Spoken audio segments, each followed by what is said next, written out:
guys, it's Generalkidd here, and we have a pretty interesting glitch today for you guys, and that is the Friendly Brute Army glitch.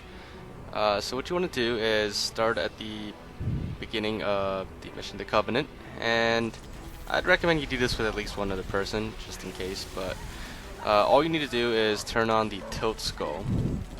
I personally usually do the cowbell skull, but I'm told that you don't need to, and in this case you shouldn't. Actually, in this case, I don't think we had the cowbell skull on, so don't turn on the cowbell skull, I guess. But personally, when I do this kind of glitch, I do have the cowbell skull on, but you know, that's up to you guys. It really depends. The cowbell skull, it'll send you a lot farther, or way too high sometimes, and that's not good. It just depends on what you're doing, but you'll see what I mean in a little bit. So once you get the Warthog here, you need to push it through that door because you can't drive it through, and you need to keep pushing it far enough so that you can start driving again, because if you drive it too early, you'll either get stuck to the wall or stuck to the ground, and you have to keep pushing it forward. But once you're right about that point, you can just drive forward, and what you want to do is drive up to the elevator. Now this particular glitch, I only remembered it pretty recently. I remember doing it a long time ago, but I just don't remember with who or where I saw it. But it was just so long ago, and I only just remembered it pretty recently. It took us a while to get it right. It's a pretty hard one to do. But what you want to do is stand on the back of the Warthog. You park it like we did before, but you want to stand on the back of it. You want to look down and throw a plasma grenade onto the bumper, and you want to walk back and then jump right as it blows up. It's all about timing, and it's easier for the host to do it because there's usually less of a delay. But yeah, that's basically all you gotta do, and if you do it correctly, you get launched really high up. I forgot to mention, but it should be pretty self-explanatory. You don't want to press the elevator button.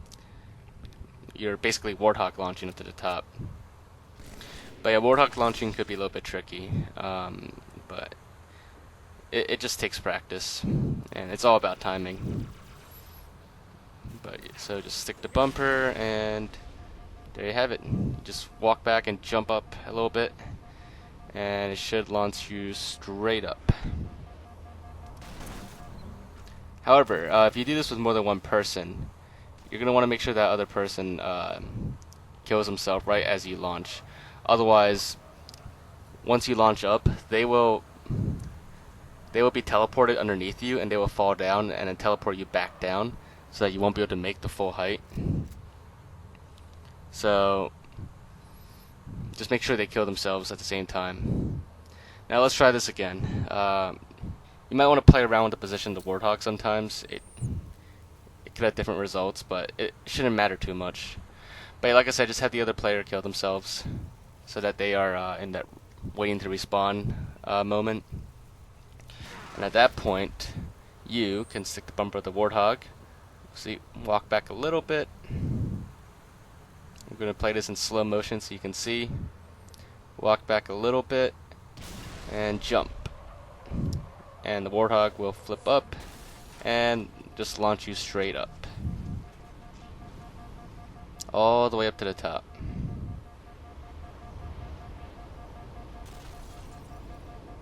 And if you did it correctly, you should land right up in the next part of this tower, without the elevator going up.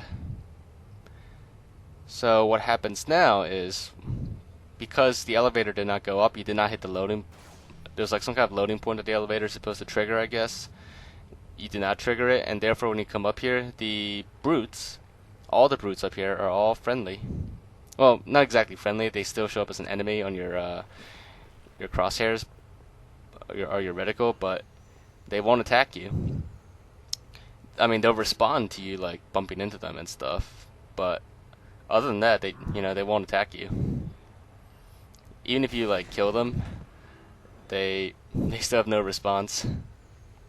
As you can see, they're still kneeling in front of you.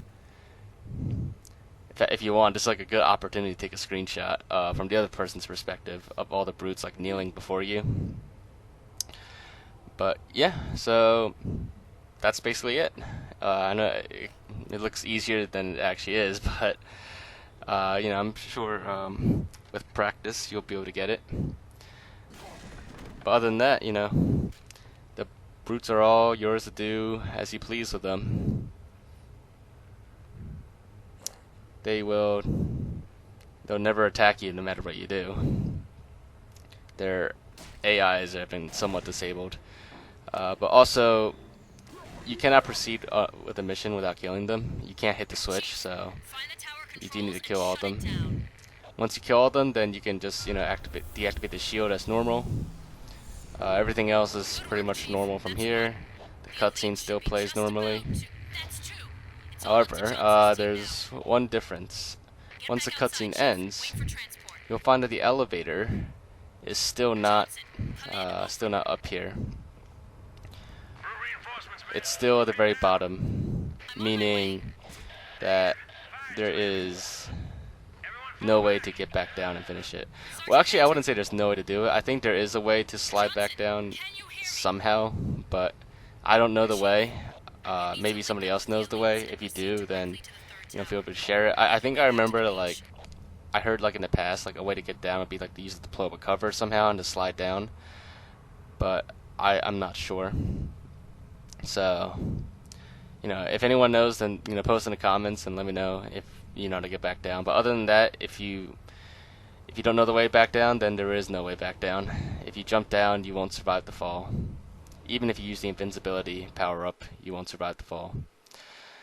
But yeah, so that's about it. And if you guys did enjoy that, make sure to leave a like, leave your thoughts in the comments, any suggestions you might have.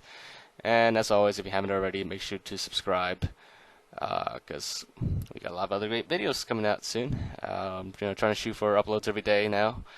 But yeah, so just subscribe and stay tuned, and we'll see you guys next time.